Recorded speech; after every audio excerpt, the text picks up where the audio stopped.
Morningstar is a real good one, is they have a load control on it. Is they'll run power over to whatever you want to light up or use or all that. And when the battery starts getting low, they'll open the circuit to the load and they'll shut that off and let the solar panel charge it up. Because that's the other way you can ruin the battery. The weak link in a standalone system is right here. It's the batteries. I tell everybody it's like having a pet. You know, you got to take care of them on a monthly basis. You got to go in there and inspect them. If you've got floated lead acid batteries, you got to fill them up. If you're working with some of the other technologies, you got to make sure that they're, you know, in a place that doesn't get too cold or too hot. Again, the RV that's out in the parking lot, that's how I run it. I run it on batteries, and I've got the same set in there, and they were used when I got them for 4 or 5 years. So if you take care of them right, you know, yeah, they have a long, happy life, and you're sad when they're gone. But if you don't take care of them, you want to give them to the neighbor real quick. These are some of the applications for standalone systems. This is how really a lot of his PV got its start. You know where PV got its start? Oil rigs. Can you imagine that? The oil companies like to put them out on the oil rigs because they didn't have any power out there. It was crazy. Anyway, this is for pumping water in developing countries. They used it for running signals where they never had any power. This talks about some of the components of a standalone system. They have a lot more. First is the mounting. If you do it fixed, you're going to want to set it. Around here, Muscatine, I got memorized. 30 degrees, you set it, you forget it. Okay?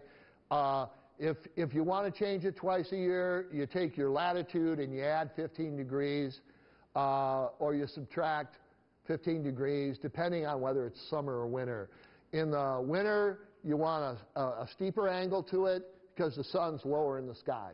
And in the summer, the sun goes higher in the sky, so you change your angle so it is more lined up with the sun. You can do tracking.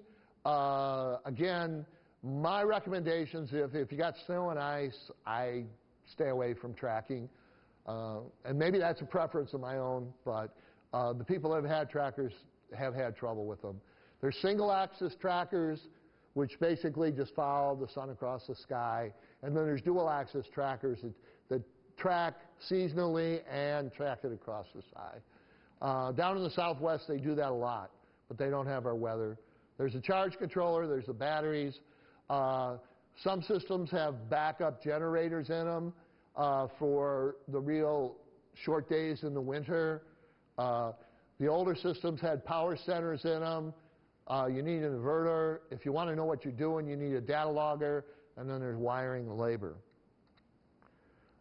There's off-grid, lighting, security, pair gardens, parks, pathways. We're doing a lot of that lately. I'm doing a lot of signs and billboards. Starting to take off. This is one I designed for the DNR. There's 3 of those, one in Muscatine, one in Cedar Rapids, and one in Prairie Woods, which is just outside of Cedar Rapids. And it's got an LED display in it that's being powered by the solar panel, which charges batteries. And, you know, when they have events and things like that, it tells people what time the events are and all that. Another off-grid market is rural housing. If your line extensions for utilities is $20 a foot, so, you know, if you're a half a mile or a mile off the grid, it may make economic sense for you to do PV. A lot of portable systems are going out. Irrigation is a big one in the Southwest. And then they're factory integrated on manufactured housing, so they're starting to build them into pre-built houses. Here's the difference between a DC system and an AC system. You know, you got the batteries, you got to equalize them monthly, you got to check the water, connections got to be bright and tight, you got to vent the hydrogen, you need goggles, baking soda, you need a separate room for the batteries. Either that or you got to vent the daylights out of it. You need a generator. This is why most people are going to grid intertie systems. The difference between these, because all you got is the array and an inverter, and you're done, and you're hooked in. This, if the power goes out, you're still in business. With this, you're not.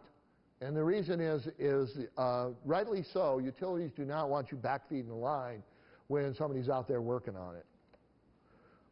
This is a 2.2 grid intertie array that I designed for Muscatine Power and Water. And we're going to go through the economics of this one, but I got to tell you, this is the most expensive PV array I ever designed. It's 450 feet from the base of this array back to the building. It's custom. Most arrays are rectangles. I had to have everything custom made for this, but it's beautiful. And it got them motivated. When I first did it, when I was doing this, and it was really frustrating me because it was costing so darn much. But every day, these utility executives drive by this and they see it, and it's been up for almost 5 years now. And it's changing their attitudes. So the extra expense, in my opinion, was worth it at this point. I didn't think in the beginning it was. But that's 2.2 kW. I've got 3 of those out. One is on all steel, and another one is on Maquoketa Valley REC. And Maquoketa Valley is the one that's out producing the arrays out in Yuma. This is what the inverter looks like. It's coming in off the array at 208 volts DC. The higher you can get your voltage, the less line loss you have, and that's one of the things that saved us when we were so far away from the building, is we had high voltage. It comes out the other side is 240, and then it just ties into 2 30-amp circuit breakers. They're relatively easy to wire. This all comes pre-assembled anymore, so you don't have to have an electrician there for hours. You just hang the board and hook up the wires on either end, and you're done. Okay, this is the economics, and again, please keep in mind that this was the fanciest one I ever did. Cost us about $13 per watt. Normally, a home goes in for about $9 a watt or less. In public, I say $9 a watt. We do estimates. We come out, and if things are in your favor, then we'll adjust the price accordingly. But if we got to do a lot of trenching and some of that other stuff, then it gets to be more. But the inverter was $2437. The disconnects were $268. The modules were $11,000. It just goes on. There's a lot of stuff. The mounting frame, labor, lightning arresters, 38 cents a watt. That's without any incentives, and utilities don't get any incentives. I can usually get them in for a homeowner for 34, 32 cents a watt, but then there's incentives. And I'm going to, at this point, I'm going to see if I can do a switch here. And this is my website. It's you've got a sheet with how to get there. And here's an economic analysis. And what I've done here is I've listed, oh, well, that was interesting.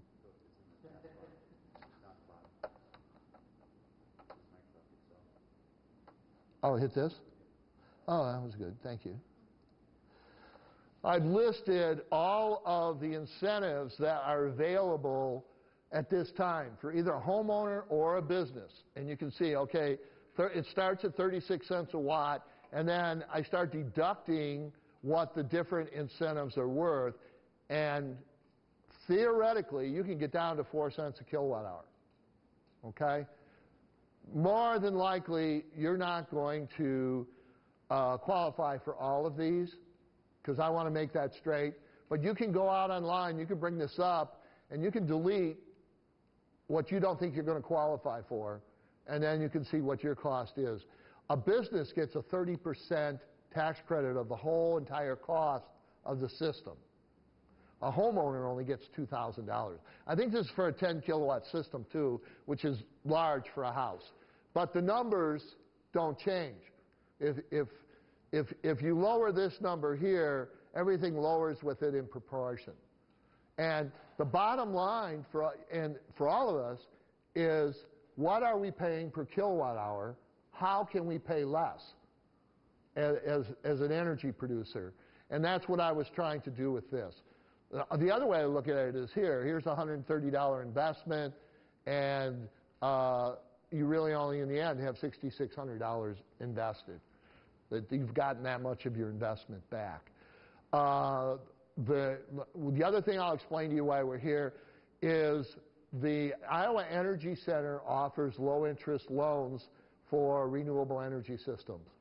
And I'm going to simplify the whole thing, is basically they'll pay half your cost of interest. If you go to the bank and they say, we want 8%, the Iowa Energy Center will pick up half of that, so 4%. So that's why I'm deducting out here, and I'm down here, I'm figuring 6% rate, so that's really 3% there. I don't want to spend a lot of time on this. I just want you to know that it's there. If you have questions, I'll be glad to answer them. Okay, Alt-Tab. Well, that didn't work. Okay. All right, we're going to go back to the... Okay, this is that same thing, but it's a lot harder to see.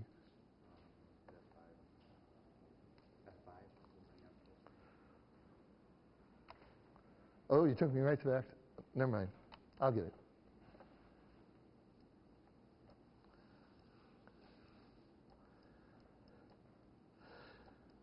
I guess the bottom line is, and I do this a lot, is for business, I can make an economic argument for PV. For a homeowner, I cannot.